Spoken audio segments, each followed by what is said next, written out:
ओम नमः सिद्धेभ्यः। ओम नमः सिद्धेभ्यः। ओम नमः सिद्धेभ्यः। जय बोलो चिंतामणि पार्श्वनाथ भगवान की जय। जय बोलो अनंत आनंद सिद्ध परमेष्ठी भगवान की जय। द्वादशांग जिनवाणी माता की जय। आज हम देखते हैं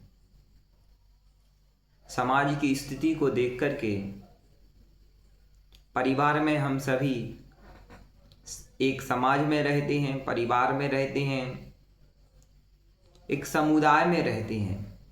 तो हर किसी के जिंदगी में कोई ना कोई परेशानी, तनाव और दिक्कतें बनी हुई हैं।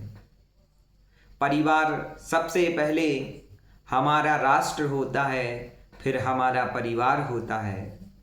जहाँ हम अपने परिवार में रहना जानते हैं, वहाँ हम राष्ट्र में रहना जानते हैं। अगर हमने परिवार में रहना नहीं सीखा तो हम कभी भी अपने राष्ट्र में रहना नहीं सीख सकते हैं, क्योंकि हर किसी कार्य की शुरुआत हमेशा छोटे से ही हुआ करती है।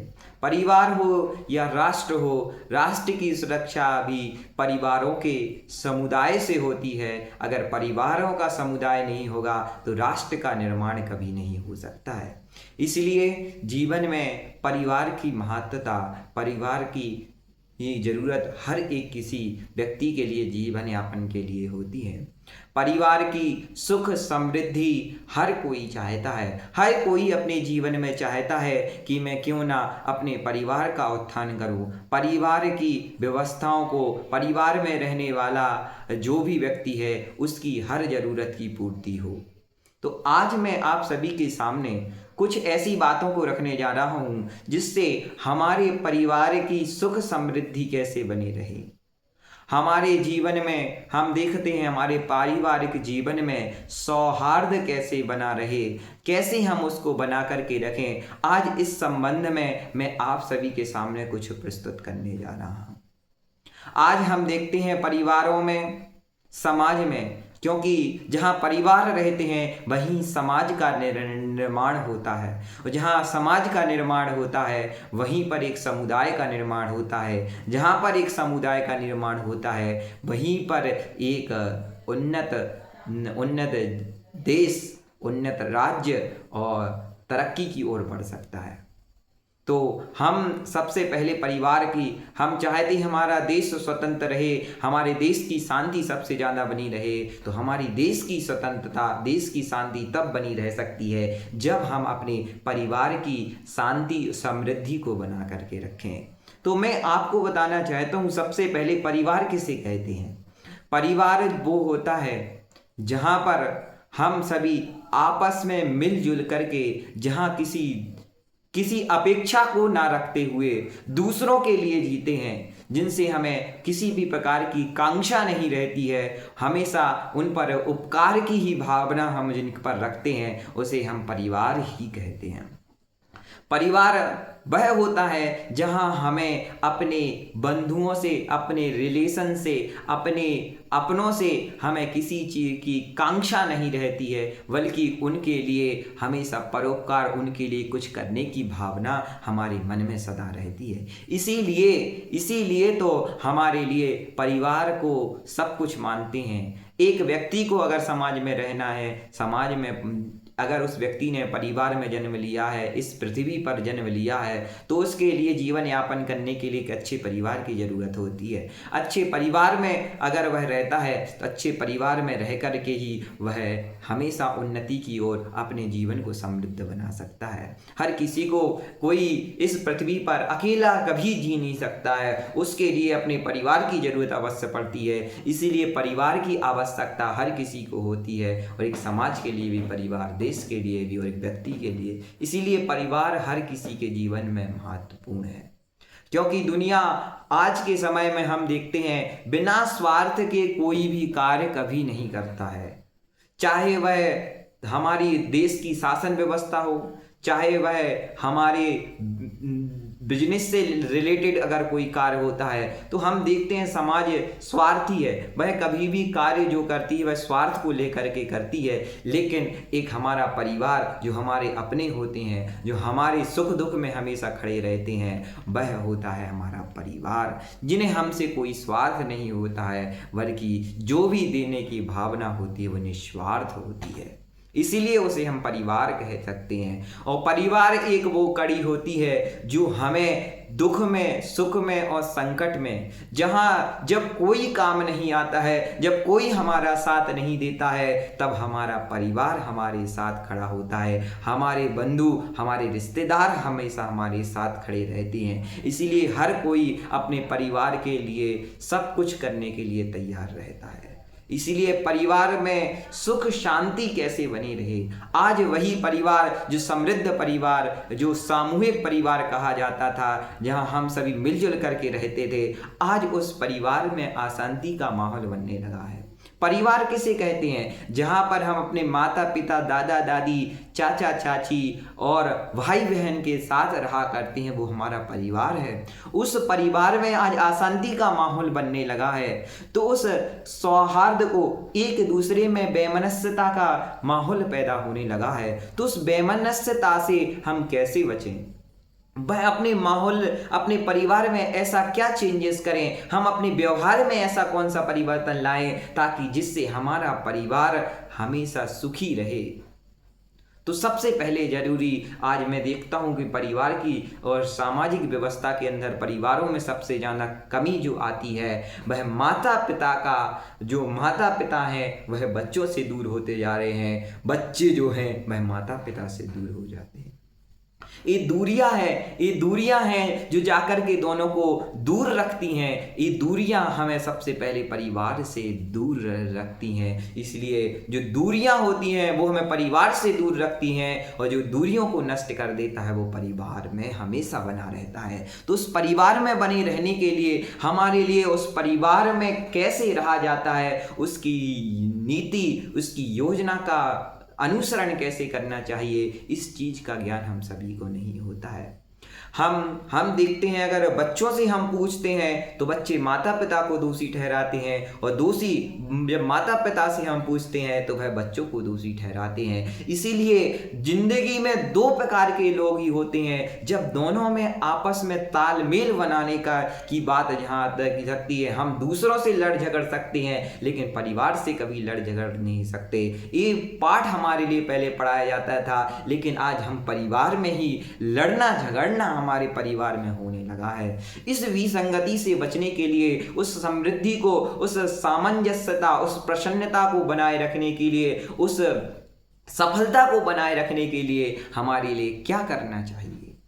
तो उसको करने के लिए सबसे पहले हमारे परिवार में जो प्राप्त दूरियां हैं, कहते हैं जब तक हम किसी भी, हम चाहे जिस चीज की हम कांक्षा करते हैं, जैसे हम शांति की कांक्षा करते हैं तो अशांति किन कारणों से होती है, उस अशांति को खत्म कर दें, उन क्लू को अगर हम ढूंढ लें तो हम जीवन में शांति का माहौल बना सकते हैं। जी, हम देखते हैं, हमें अगर अपने कमरे की सफाई करनी है, हमें अपने कमरे में झाड़ू लगानी है, तो हम कभी क्या करते हैं, हम हमेशा अपने कमरे से गंदगी को निकाल देते हैं, कमरा अपने आप स्वच्छ हो जाता है। हम चाहते हैं कि हम बहुत सारे पेड़ लगाएं, तो पेड़ लगाने के लिए पेड़ आज हम देखते हैं कि जंगलों में से पेड़ों की कमी होने लगी है। पेड़ों की कमी नहीं होने लगी है, हमने पेड़ लगाना बंद कर दिए हैं। अगर हम चाहें पेड़ों को काटना बंद कर दें तो जंगल वैसे ही हरे भरे हो जाएंगे। इसीलिए हमें इस नीति को समझना चाहिए कि हम शांति को तभी ला सकते हैं, प्रेम को तभी ला सकते हैं, जब हम अशांति को दूर करने, अशांति के कारणों को अपने परिवार से खोज लेंगे। तो उस अशांति के कारणों को अगर हमें पता करना है तो सबसे पहले जीवन में सामंजस्यता हमें बना करके रखना बहुत जरूरी होती है। हम अपने से जिस कांक्षा को हम अपने लिए चाहते हैं, जो सम्मान हम अपने लिए चाहते हैं, जो चीज हम अपने लिए चाहते हैं दूसरों के लिए, वह हम दूसरों को देने का प्रयास करें, तो परिवार की विसंगतियां कभी पैदा नहीं हो सकती हैं, क्योंकि जिस सम्मान को लेकर के हम दूसरों के सामने जाते हैं वही सम्मान दूसरों से हमें मिले एक आकांक्षा हम रखते हैं। इसीलिए हम दूसरों को सम्मान देते हैं और इसीलिए सम्मान के कारण अगर हमें वह नहीं मिलता है तो हमारे समाज, हमारे परिवार में बेमनस्ता, आपस में मनमुटाव देखने को मिलते हैं। एक अहंकार जो चीज़ हमारी परिवार में बन जाता है, उस अहंकार के कारण ही व्यक्ति हमेशा दुखी रहता है। इसलिए उस अहंकार का त्याग सबसे पहले हमें करना चाहिए। उस एकता को लेकर के हमें साथ में रहना चाहिए। हमारे जीवन में जब एक साथ में लेकर के जब हम दूसरों की भावना को समझेंगे, जो भावना हम दूसरों के प्रति रखना चाहते हैं वो अपने लिए रखेंगे, तभी जा कर के हम अपने परिवार और समाज के लिए कुछ कर सकते हैं। हम हमेशा अपने परिवार में चाहते हैं कि हम परिवार किसे कहते हैं, जो हमारी जब ज़रूरत हमें किसी की पड़ती है तो सबसे पहले हम परिवार के लोगों को याद करते हैं, क्योंकि वह हमें कभी मना नहीं कर सकती, वह हमारे साथ खड़े रहेंगे। इसीलिए हम परिवार को महत्व और प्रधानता अधिक देते हैं। जिंदगी में परिवार और रिश्ते एक ऐसी चीज़ होते हैं जिन्हें मिटाए नहीं जाते बल्कि बनाए जाते हैं। परिवार का उदाहरण दे करके हम समाज में जीते हैं। परिवार में जब हम सुखी से नहीं रह सकते हैं तो हम समाज में कैसे सुखी रह सकते हैं। इसीलिए एक बात का हमेशा ध्यान रखना चाहिए कि हमें परिवार में जब रहते हैं, परिवार के लोगों के लिए हैं, तो हमें अपने बारे में न सोच करके उनकी उपयोगिता, उनकी खुशी, उनके सम्मान, उनकी विनय का ध्यान हमें रखना चाहिए। परिवार में जब हम बड़ों के सम्मान का करना सीखेंगे, जब बड़ों की सम्मान किस दिशा में होना चाहिए, अगर बड़ों का सम्मान वहाँ पर जहाँ भी जिस तरीके से होना चाहिए, बड़ों के साथ बड़े तरीका का व्यवहार होना चाहिए, छोटों के साथ छोटों की तरह प्रेम और स्नेह होना चाहिए, अगर ये हमारे परिवार में हमें देखने को मिलती है तो खुशी और समृद्धि हमेशा बनी रहेगी। हम साथ में लेकर के सबको चलें। ये भावना परिवार को आगे बढ़ाने के लिए, हमारे मन मुटाव को, हमारे सौहार्द को दूर करने के लिए है। एक बार एक स्टेडियम जहां 30,000 लोगों के बैठने की जगह थी, उस स्टेडियम में जहां पब्लिक लपालप भरी हुई थी, उस स्टेडियम के अंदर एक बार क्या होता है, एक बार की बात है कि वहां पर विकलांग लोगों के द्वारा रेस लगाई गई। रेस रनिंग कंपटीशन रखा गया। तो रनिंग कंपटीशन के अंदर जब उस कंपटीशन को रखा गया तो वह उसमें पूरे टोटल मिलाकर के 7 लोग थे, सब विकलांग थे। दोनों को सभी लोग लाइन से खड़े हुए थे, सभी ट्रैक के पास खड़े हुए थे, अपने क्रम नंबर जो उनको दिया गया था उस नंबर से खड़े हुए थे। पूरे स्टेडियम के अंदर पब्लिक बैठी हुई थी, 30,000 पब्लिक से भी अधिक लोग वहां पर थे। वह लोगों की नज़र उन प्लेयर्स पर टिकी हुई थी, लेकिन वह प्लेयर्स सब कैसे थे, वह प्लेयर्स सभी जो थे वह विकलांग थे।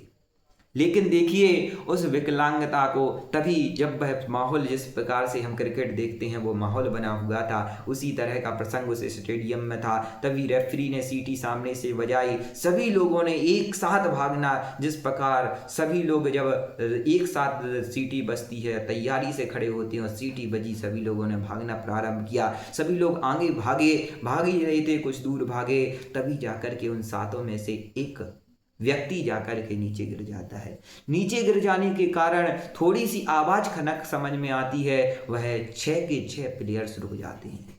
आगे बढ़े ही थे, सामने फिनिश लाइन खड़ी हुई थी। उस फिनिश लाइन के जाने के कुछ दूर ही उसने देखा कि वो व्यक्ति गिर जाता है, तो 6 के 6 लोग वहीं रुक जाते हैं।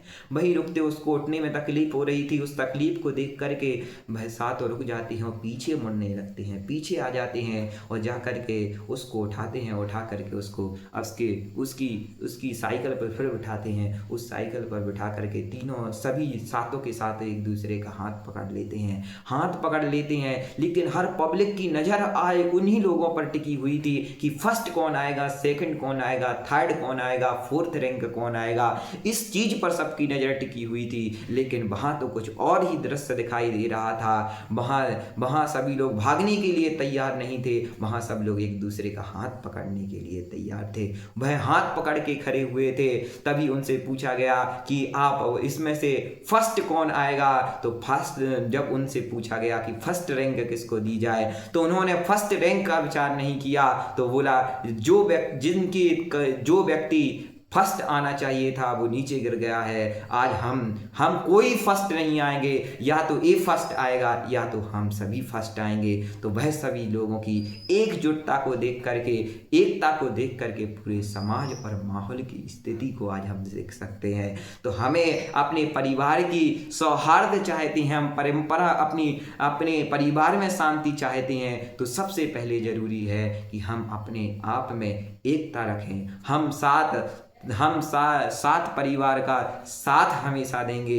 हम 7 हैं या 10 हैं, लेकिन हम सभी साथ हैं। इस बात का समाचार, हम किसी भी मुसीबत में क्यों ना फंस जाएं, कंपटीशन कभी परिवार से नहीं होता है, कंपटीशन परिवार के लिए होता है। कंपटीशन परिवार से कभी नहीं होता है। ये भावना हमारे परिवार में लेकर के हम चलते हैं। अगर ये भावना हमारे अंदर है तो जीवन में हम हमेशा सफल हैं, हमारा परिवार उन्नत है, हम समृद्धशाली हैं। और तो और अगर ये भावना हमारे जीवन में है तो ही हम आगे बढ़ सकते हैं, हम अपनी समाज को लेकर के चल सकते हैं। अगर हमारे अंदर ये प्रेम और स्नेह नहीं है, आज हम देखते हैं परिवार में धन है, दौलत है, यश है, कीर्ति है, लेकिन प्यार और मोहब्बत दूसरों से दूर होती जा रही है। अगर बेटा बुद्धिमान है, पिता कम समझदार है, लेकिन दोनों में सामंजस्यता नहीं बनी हुई है। पिता बच्चे को समझना नहीं चाहते, बच्चे पिता को समझना नहीं चाहते। जब पिता बच्चे को समझना नहीं चाहते हैं तो बच्चा अपनी नज़र में जाता है, और जब बच्चे की बात को पिता समझना नहीं चाहते हैं तो पिता अपनी ओर चले जाते हैं। आज हम ये परिवार के अंदर देखते हैं, यही कारण है कि हमारे परिवार में सभी दुखी रहते हैं। दुखी रहने का कारण ही यही है कि हम सामंजस्यता को बना नहीं पाते हैं। इसी सामंजस्यता को बनाने के लिए हमें क्या करना चाहिए, इसी बात को समझना हमारे लिए एक उदाहरण मैं आप सभी के सामने प्रस्तुत कर रहा हूँ कि कैसे आज लोगों हमारी समाज की स्थिति हो गई है। एक समाज में रहने वाला व्यक्ति, मुंबई जैसी सिटी में, महान सिटी में रहने वाला व्यक्ति, जिसके पास करोड़ों की संपत्ति है, लाखों का बिजनेस अच्छा है, संपन्न परिवार है, वो जैन परिवार, जो जब उसके पिताजी अंतिम सांसें ले रहे थे, उसके पास पैसे की कोई कमी नहीं थी। पिताजी अंतिम सांसें ले रहे थे, श्वासों में नली डली हुई थी, नली डली होने का पापा के अंतिम समय नज़दीक था। वह दोनों में बेमनस्ता इतना था कि एक दूसरे की शक्ल देखना पसंद नहीं करता। बेटा पिता की शक्ल देखना पसंद नहीं करता था, पिता बेटे की शक्ल देखना पसंद नहीं करता था। लेकिन अंतिम समय चल रहा था तो बेटे को तक समाचार पहुंचाया गया। बेटे तक समाचार पहुंचा तो बेटे ने सोचा कि आज जिंदगी भर तो मैंने पिता का मुंह नहीं देखा, लेकिन आज समय है, कम से कम अंत समय तो मैं उसके पास पहुंच जाऊं। वह धार्मिक तो था ही, नमोकार मंत्र तो पढ़ना जानता ही था। उनकी समाधि अच्छे से करा दी जाए, उसका परिवार में कुछ तो अंतिम बेमनस्ता को दूर किया जाए। वह जाता है, पिता के पास जाता है, पिता के घर जाता है। आलीशान घर बना हुआ था, बंगला बना हुआ था। उस बंगले में जाता है, जाकर के कुर्सी डाल करके वहाँ पिताजी के बाजू में बैठ जाते हैं। पिताजी की आँख खुलती है, आँख खुलते ही पिताजी मुंह बना लेते हैं, साइड में अपने चेहरे को कर लेते हैं। वह देख करके उसको दुखित होते ही बोले, पिताजी मेरी से बात सुनने के लिए तैयार नहीं है, अंत समय चल रहा है, आज उनको नमोकार सुनाने की, उनको आज संबोधन देने की आवश्यकता है। आज वो मेरी शकल देखना पसंद नहीं कर रहे हैं। क्या किया जाए, मरण निश्चित है, अभी कुछ क्षण हैं, उनके प्राण निकलने वाले हैं। लेकिन वह उस समय जाकर के कुछ नहीं सोचता है, उठ करके बाहर चला जाता है। बाहर जाती ही देखता है, बाहर से सामने से एक कंपनी थी, कंपनी के सामने ही उसका घर था। तो कंपनी से एक बिजनेसमैन व्यक्ति कोट सूट बूट पहन के बाहर की तरफ आ रहा था। उस व्यक्ति को समझदार दिखाई दे रहा था, चेहरे से चमक नजर आ रही थी, हाथों में सूटकेस लिए हुए थे। वह व्यक्ति सामने खड़ा सोच रहा है कि इस व्यक्ति से बात की जाए। वह उस व्यक्ति से बात करता है, बोले पिताजी का समय नज़दीक है, मैं तुमसे कुछ काम चाहता हूँ। वह काम व्यक्ति समझदार था। उसने कहा काम करने के लिए पैसे लगेंगे, पैसे लेने के लिए उसने कह दिया हाँ मैं पैसे देने के लिए तैयार है, पैसे की कोई कमी नहीं है, बस मेरा समाचार तुम्हें पहुंचाना है। वह उसको पूरी बात समझा देता है। वह जाकर के वह समझदार से बड़ी प्रसन्नता के साथ जाता है, पिताजी के बाजू में बैठते हैं। पिताजी अंतिम सांसें गिन रहे हैं और अंतिम सांसों के साथ ही वह जाता है, नमोकार मंत्र और सच्चा उद्बोधन उनको देता है। वह जाकर के उनके प्राण अच्छे से निकलते हैं। नमोकार मंत्र पढ़ते हुए वह अंतिम अपना मरण करते हैं। तभी मरण होने के बाद वह व्यक्ति बाहर आता है। बाहर जाकर के वह पैसे निकाल करके वह उस व्यक्ति को देता है। वह व्यक्ति पैसे लेने से इनकार कर देता है। वह इनकार कर देता है। तब वह व्यक्ति तभी वह बेटा पूछता है कि पैसे लेने अपनी तो पहले बात हो गई थी, आप पैसे लेने से क्यों इनकार कर रही हैं? तो इनकार तब उनको बात में समझ में आई कि मैं तब उस व्यक्ति ने जो जवाब दिया वह सुनने लायक है। तो उन्होंने कहा कि तुम्हारे पिताजी तो आंखें बंद कर चुके हैं और उन्होंने अपनी आंखें बंद कर ली, उनको जो करना था उन्होंने कर लिया, लेकिन आज यह सब देख करके मेरी आंखें खुल गई हैं कि जिस व्यक्ति के पास करोड़ों की संपत्ति है, धन दौलत है, रुपया है, पैसा है, जमीन जायदाद, लेकिन आज वह अंत समय में अपने पिता के पास नहीं खड़ा है, इससे बड़ी बेमनस्यता क्या हो सकती है। इसीलिए जीवन में हम कुछ कमाएं चाहे ना कमाएं, लेकिन हम अपने परिवार के साथ अंत समय तक रहें, हमेशा उनकी सुख दुख में सहभागी बने। ये सोच हमारे जीवन में आएगी तो हम सब कुछ कमा सकते हैं, हम सब कुछ प्राप्त कर सकते हैं। हम जीवन में एक बार एक व्यक्ति के परिवार में 2 बच्चे थे और 1 बच्ची थी। तीनों से हमेशा पूछते, हमेशा अच्छे से रहते थे। तीनों ही बड़े प्रेम से माता पिता के साथ स्नेह के साथ रहते थे। एक बार भगवान के मंदिर में जाता है, अपने परिवार के साथ भगवान के मंदिर में जाते हैं। भगवान के मंदिर में जाकर के वहाँ पुजारी से मनोकामना, क्योंकि वह मंदिर एक ऐसा मंदिर था जहाँ जाकर के हर का मनोकामना पूर्ण होती थी। उस मनोकामना को पूर्ण करने के लिए जब वह जाते हैं, तीनों परिवार के लोग, तीनों बच्चे वहाँ खड़े हुए थे, माता पिता हाथ जोड़ कर के सामने खड़े हुए थे। तभी पिता अपने बच्चों से पूछते हैं कि मांगो बेटा, तुम्हारे लिए क्या मांगना है? हमारे पास धन है, दौलत है और क्या चाहिए अपने लिए? यश कीर्ति प्रतिष्ठा है।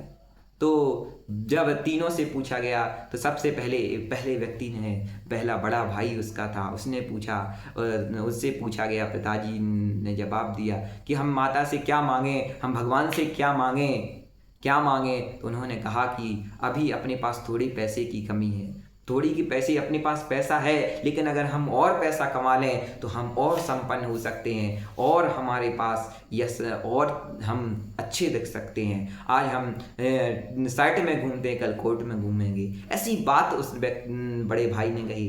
तभी पिताजी ने दूसरे नंबर के भाई से पूछा कि दूसरे नंबर के पुत्र से पूछा, तुम्हारी क्या भावना है, तुम क्या मांगना चाहोगे? तो उसने कहा, मैं शोहरत, आज हमने पैसा कमा लिया है, ठीक ठाक हमारे पास पैसा है, लेकिन हमारे पास शोहरत नहीं है, क्योंकि हमारा नाम आज लोग नहीं जानते, हमारी गुडविल बहुत कम है, तो हमें शोहरत चाहिए। अगर हमने वो कमा ली तो हमारा दुनिया में नाम हो सकता है, तो शोहरत कमा ली जाए तो हम वो मांग सकते हैं। लेकिन तभी यह बात सुन करके वह छोटी वाली बच्ची, जो पुत्री थी, छोटी वाली बहन थी उससे पूछा गया। तब उससे पूछा गया, बेटा तुम क्या मांगोगी? तब उसने कहा कि मुझे पिताजी, आपने बड़े भैया को दौलत चाहिए, इन्हें शोहरत चाहिए, लेकिन पिताजी मुझे न दौलत चाहिए न शोहरत चाहिए, मुझे तो आप सबकी मोहब्बत चाहिए। जो दौलत और शोहरत हम सब कुछ खरीद लेंगे, जहाँ पर मोहब्बत होगी तो हमारे परिवार में, मैं तो भगवान से ही मांगना चाहती हूँ कि हमारे परिवार में मोहब्बत और सामंजस्यता हम सभी में बनी रहे, एक कभी जिंदगी भर ना टूटे, जन्म जन्मांतर तक हमारी यह टूटे ना। ऐसी भगवान से मैं मांगना चाहती हूँ, मैं उनसे यही प्रार्थना करना चाहती हूँ। यह सुझाव पिताजी को और माताजी को बहुत अच्छा लगा और उन्होंने सब ने मिल कर के दोनों हाथ जोड़ करके मनोकामना पूर्ति की। तो हमारे परिवार की सुख समृद्धि रहेगी तो हम धन भी कमा सकते हैं, दौलत भी कमा सकते हैं। इसीलिए जीवन की भागा दौड़ी में हम अपनों को भूल जाते हैं। हम अपनों को ना भूल करके अपनों के साथ रहें, अपनों को कभी नीचा दिखाने की बात नहीं की है, क्योंकि अपने जो होते हैं वह अपने होते हैं, वह हमेशा साथ देते हैं। जी, परिवार में सबसे बड़ी विसंगति है कि हम बड़ों का सम्मान करना भूल गए हैं। तो बड़े जो हमारे थे उनका हमें यथायोग्य सम्मान करना चाहिए, बच्चों का बच्चों की तरह सम्मान करना चाहिए। अगर ये चीज़ हमारी ज़िंदगी में बन जाती हैं तो हम देखते हैं हमारे समाज का विकास हो सकता है। और परिवार के लिए क्या चाहिए? हमारे यहाँ पर दो प्रकार के परिवार ही हमारे लिए देखने को मिलते हैं। एक परिवार ऐसा होता है जो हर चीज़ से संपन्न होता है, जिसे हम अमीर परिवार कहते हैं, और एक छोटा परिवार जिसे गरीब परिवार कहते हैं, जहाँ पर धन का अभाव होता है लेकिन प्रेम चारों तरफ से बरसता है। तो आज बड़े परिवारों में से जहाँ धन दौलत है वहाँ पर प्रेम चला गया है, और जहाँ पर प्रेम है वहाँ पर धन नहीं है। तो ये अनइक्वल बैलेंस जहाँ पर बना हुआ है, उस परिवार में अनइक्वलनेस को हमें ख़त्म करना चाहिए। उसको ख़त्म करने का प्रयास हम सभी को करना है। तभी हमारे जीवन में क्या आ सकता है? तो हमारे लिए सबसे बड़ा सूत्र याद में रखना है कि हम व्यक्तिगत महत्वाकांक्षाओं के लिए, व्यक्तिगत सोच के लिए, हम महत्वाकांक्षाओं के लिए खुद का से जो खुद की महत्वाकांक्षाओं के लिए जो हम लोगों से अपेक्षा करते हैं उनका त्याग कर देना चाहिए, और हमेशा हमारे परिवार की जो भावना है, जो लक्ष्य है, उसी की ओर हमें बढ़ना चाहिए। ऐसी हमारी भावना अगर हमारे परिवार के मुखिया की होती है, मुखिया का सम्मान हमें करना चाहिए। तो माँ बाप के लिए और परिवार के लिए सबसे सुखी बात जो परिवार संयुक्त है, जिसमें खुशी है, वह खुशी बांटने से आती है। तो आज मोबाइल के कारण हमारी खुशी दूर हो गई है, हम बैठ कर के आपस में बात नहीं करते हैं। तो हमें परिवार में जिस परिवार में हम कभी बैठ कर के, कोई आज की स्थिति ये हो गई है, बेटा जॉब करने जाता है, बेटी जॉब करने के लिए जाती है, मम्मी बाजार सब्जी लेने के लिए जाती है, पिताजी अपने ऑफिस में जाते हैं। लेकिन दूसरे का समय एक ऐसा नहीं आता है कि दिन भर में लोग एक जगह बैठ कर के एक साथ भोजन कर सकें, एक साथ बात कर सकें, अपने सुख दुख को एक दूसरे से कह सकें। आज वो चीज़ ख़त्म हमारे समाज से होती जा रही है। तो उस चीज़ को ख़त्म ना करने के लिए हमें प्रयास करना चाहिए, एक टाइम निश्चित करना चाहिए कि उस समय हम सभी एक साथ बैठ कर के भोजन करें। जो हमारे परिवार के साथ बैठ कर के हम भोजन करेंगे तो हम दूसरों की एक समय ऐसे में हम परिवार ऑफिस में सबके लिए टाइम दे सकते हैं, लेकिन अपने परिवार के लिए समय नहीं दे सकते हैं। तो उस समय का क्या उपयोग? तो हमें ध्यान रखना चाहिए। एक बार एक बच्ची ने अपने पिता से कहा, जिस पिता के पास किसी चीज़ की कमी नहीं थी, उस बच्ची जो 10 साल की बच्ची थी, उसने लेटर में लिख करके पिताजी के ऑफिस में भेज दिया। बोले आप अच्छे बिजनेसमैन हैं, समाज के सामने अच्छे बिजनेसमैन हैं, लेकिन अच्छे फादर नहीं है। You are a good businessman, not a good father. उस बच्ची ने ऐसा लिख करके और अपने पिताजी के ऑफिस में भेज दिया। मीटिंग खत्म होने के बाद पिताजी उस पत्र को पढ़ते हैं। पत्र पढ़ने के बाद मन में प्रश्न चिन्ह खड़ा हो जाता है। शाम को लौट करके घर आते हैं, भोजन करते वक्त पत्नी भोजन लगाती है, भोजन करते हैं। भोजन करते हुए पिता पूछ लेते हैं कि आज बच्ची कैसी है, उसका स्वभाव कैसा है, स्कूल जा रही है, पढ़ लिख रही है, सब कुछ कर रही है। तब वह पॉजिटिव रिपोर्ट माँ उसको सुनाती है, पति को सुनाती है। तब उसके बाद जब वह अपनी बात बताता है कि एक पत्र में ऐसा लिखा हुआ था, तब बच्ची को वहाँ बुलाया जाता है। तो बच्ची मुंह बना करके बैठ जाती है बाजू में। तभी पिता पूछते हैं, बेटा तुम्हारे लिए कोई किसी चीज़ की कमी है, तुम्हारे लिए परिवार में सब कुछ है, तुम्हें कुछ चीज़ की कमी है, तुम्हारे पास धन है, तुम्हारे लिए स्कूल पढ़ने के लिए अच्छी व्यवस्था है, तुम्हारे लिए माँ बाप का प्यार है, घर में रहने के लिए 4-8-10 नौकर लगे हुए हैं, तुम्हें किस चीज़ की कमी है, तुम्हारे लिए वो चीज़ कमी मैं पूरी कर सकती हूँ, तुम्हारे लिए किस चीज़ की कमी मैं अभी ला करके पूर्ण कर सकता हूँ। तब वह बच्ची बोलती है, आप अच्छे बिजनेसमैन हैं, आपके पास करोड़ों की प्रॉपर्टी है, लेकिन आप एक अच्छे पिताजी नहीं बन पाए। बोले क्यों? तो उसने जवाब तभी पिताजी ने जब ये बोला क्यों, तो वह बच्ची जवाब देती है कि आपके लिए दुनिया के बिजनेसमैन के लिए समय है, आपने अभी तक एक एक पाई को जोड़ करके एक एक अन्य को जोड़ करके आपने आज इतना बड़ा बिजनेस खड़ा कर दिया, लेकिन उस बिजनेस में आप इतने व्यस्त हो गए कि आपने मुझे समय देना, जो मैं आपकी बेटी हूँ, और आपने मुझे समय देना बंद कर दिया, मुझे आप समय ही बिल्कुल नहीं दे पाए, इसलिए मैं आपसे दुखित हूँ। यह बात सुन करके पिताजी ने उसी समय फोन कॉल आती है ऑफिस से कि आपके लिए एक अर्जेंट मीटिंग है, जो उसमें 600 करोड़ का कॉन्ट्रैक्ट आपको मिलने वाला है। तभी वह बिजनेसमैन व्यक्ति, सोचो उसकी भावना कितनी प्रभावित, एक भाव कितना प्रभावित करता है। उन्होंने 600 करोड़ के उस प्रोजेक्ट को एक बार में ही रिजेक्ट कर दिया, और रिजेक्ट करने के बाद उसकी बच्ची की मुख पर जो प्रसन्नता थी वह देख करके उसकी माँ,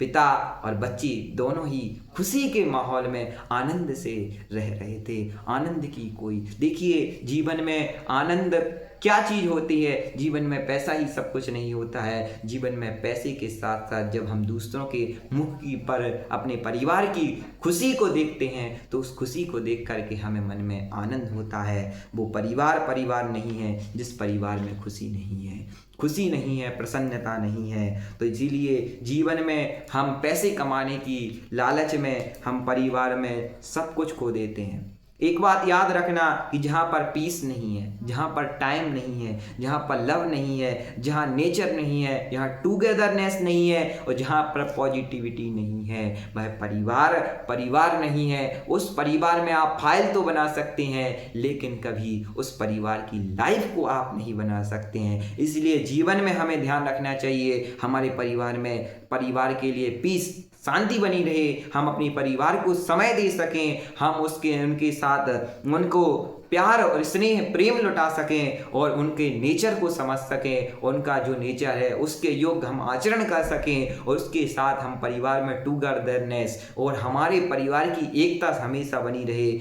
और हर परिवार के व्यक्ति के प्रति हमारी सोच पॉजिटिव सकारात्मक बनी रहे। अगर ये चीज़ जिस परिवार में है तो वह परिवार एक सुखी, समृद्ध और संपन्न परिवार कहलाता है। उस परिवार में कोई तनाव नहीं होता है। इसलिए आज एक बात मैं आप सभी से कहना चाहता हूं कि आज हमारे जीवन में सबसे ज्यादा कमी है तो हम अपने परिवार के लिए प्रेम लुटाना भूल गए।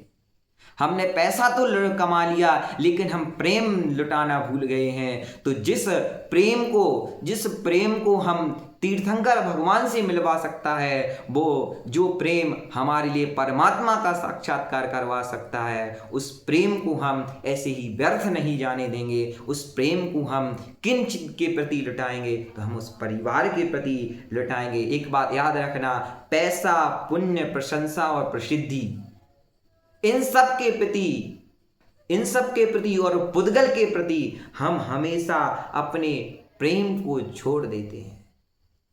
या तो हमें पैसा मिलेगा तो हम किसको छोड़ देंगे, तो हम सबसे पहले अपने प्रेम को छोड़ देंगे, हम परिवार को छोड़ देंगे। हमें पुण्य अगर ज्यादा कमाना है, प्रशंसा अगर कमानी, प्रसिद्धि कमानी है, इसी के कारण हम अपने परिवार के प्रेम और स्नेह को छोड़ देते हैं। अगर हम अपने परिवार में प्रेम, स्नेह और सौहार्द को बनाए रखना चाहते हैं तो सबसे पहले जरूरी है कि हम पैसा, पुण्य, प्रशंसा और प्रसिद्धि और पुद्गल के प्रति इस प्रेम को, जिस प्रेम को हम परमात्मा से साक्षात्कार करते हैं, उस प्रेम को व्यस्त नहीं जाने देंगे। हम अपनी परिवार की भलाई के लिए हम कार्य करेंगे। उस परिवार की भलाई तभी है जब हम परमात्मा के साथ जो प्रेम रखते हैं वही प्रेम हम अपने परिवार के साथ रखें, तभी हमारे जीवन में परस्पर सौहार्द स्नेह हमारे परिवार में बना सकता है, जो हमारे लिए नहीं, हमारे समाज के लिए, हमारे धर्म के लिए, हमारे राष्ट्र के लिए,